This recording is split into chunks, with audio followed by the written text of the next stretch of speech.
কল্পতরু চ্যানেলে আপনাদের সকলকে স্বাগত জানাই।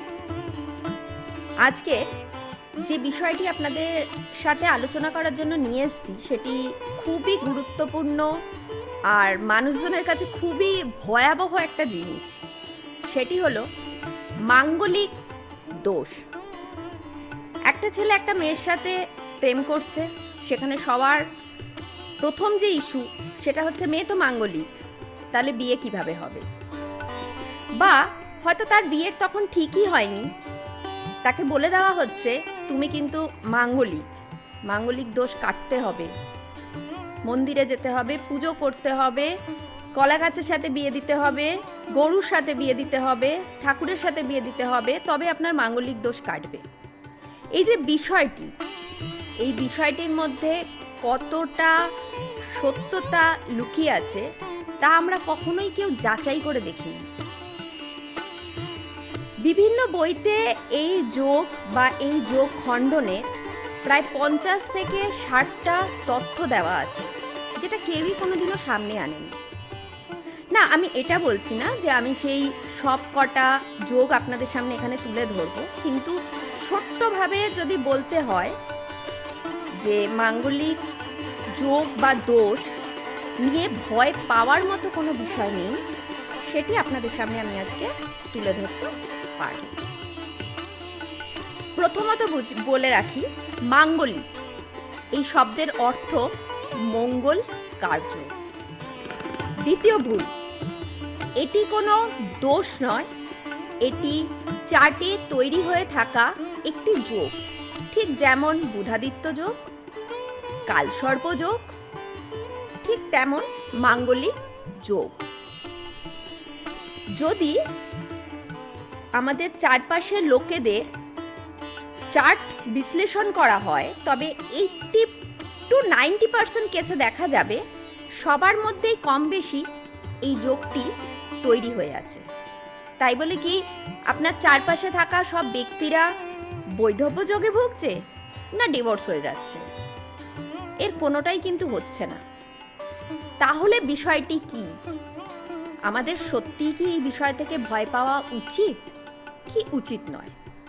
এই আলোচনাটাই আজকে আপনাদের সামনে নিয়ে এসেছি।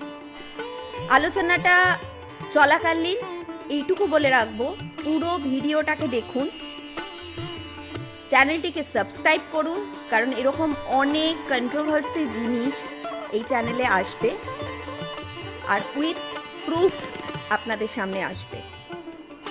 ভিডিওটিকে ভালো লাগলে অবশ্যই একটা লাইক করে দেবেন।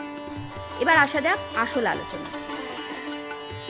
প্রথমত, মঙ্গল শুধুমাত্র নয়, মঙ্গলের ন্যায় যে কোনো গ্রহই যদি পাওয়ারলেস বা পীড়িত অবস্থায় থাকে তবে সেই গ্রহ আমাদের খারাপ ফলই প্রদান করে। মঙ্গল বলে সেটিকে আলাদা করার মতো কোনো বিষয় থাকে না। প্রথম পয়েন্ট, মঙ্গল যদি কারোর চার্টে, তার আগে বলে নি কখন আমাদের মাঙ্গলিক যোগটা সংগঠিত হয়। যদি মঙ্গল গ্রহটি আপনার 1, 4, 7, 8, 12 নম্বর ঘরে বসে যায় তখনই আমরা বলতে পারি মাঙ্গলিক যোগ সংগঠিত হয়েছে। এবার আসল বিষয়, কোন ঘরে বসলে মঙ্গল তার মাঙ্গলিক যোগের ফল প্রদান করবে। প্রথমত, যদি মঙ্গল যে 1 নম্বর ঘরে বসছে বা 4 নম্বর ঘরে বা 7 বা 8 বা 12তে বসছে, সেটি যদি তার নিজের ঘর হয়ে যায় তবে সে কোনোদিনই সেই যোগের ফল খারাপ দিতে পারে না। আপনি নিজেরাই দেখে নিন, যদি কোনো ব্যক্তি তার যদি ভারসাম্যহীন না হয় তাহলে সে কি কখনো তার নিজের ক্ষতি করে না। ঠিক মঙ্গলও তার নিজের ঘরে বসে মাঙ্গলিক যোগ তৈরি করলেও তার কোনো খারাপ ফল কিন্তু প্রদান করে না।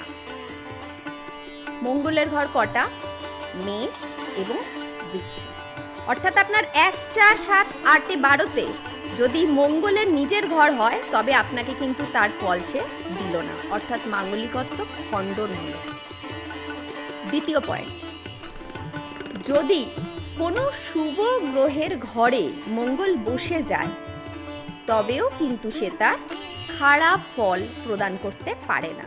অর্থাৎ কোনো ব্যক্তি যখন মন্দিরে যায় তখন কিন্তু সে কোনো খারাপ চিন্তা করতে পারে না। ঠিক মঙ্গলও যখন গুরু অর্থাৎ বৃহস্পতির ঘর ধনু বা মীন, দৈত্যগুরু শুক্রাচার্যের ঘর বৃষ বা তুলায় অবস্থান করে, তখনও সে কিন্তু কোনো খারাপ ফল প্রদান করতে পারে না। এবার আসি তৃতীয় ক্ষেত্র।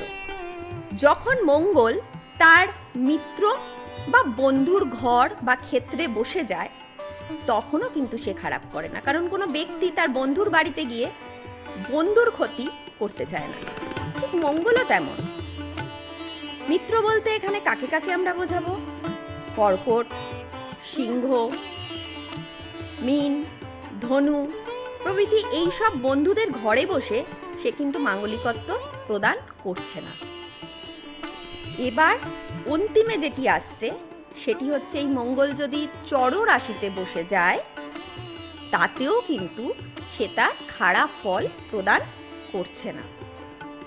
আমরা এতক্ষণ আলোচনা করে দেখলাম প্রায় 95% ঘর কিন্তু এমনিতেই বেরিয়ে গেল যেখানে মাঙ্গলিক যোগ তৈরি করলেও কোনো খারাপ ফল প্রদান করলো না।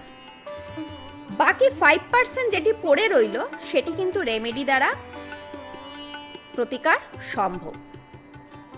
এবার আপনারাই সত্যি বলুন তো, মাঙ্গলিক বলে কোনো ব্যক্তিকে নিজের কাছ থেকে দূরে সরিয়ে রাখা এটা কি জাস্টিফাই? আমার মনে হয়েছে জাস্টিফাই নয়। আপনাদের মত কি বলে সেটি নিচের কমেন্টস বক্সে অবশ্যই জানাবেন। তবে ধর্ম মানুন, শাস্ত্র মানুন, বুঝে মানুন। কোনো অন্ধবিশ্বাস বা অন্ধকারের তলায় গিয়ে নিজেকে বা সামনে থাকা ব্যক্তিটিকে হেরে যেতে দেবেন না। আলোচনা ভালো লাগলে অবশ্যই লাইক করবেন। আপনারা সকলেই ভালো থাকবেন, সুস্থ থাকবেন এই কামনা করে আজকের আলোচনা এখানেই শেষ করব।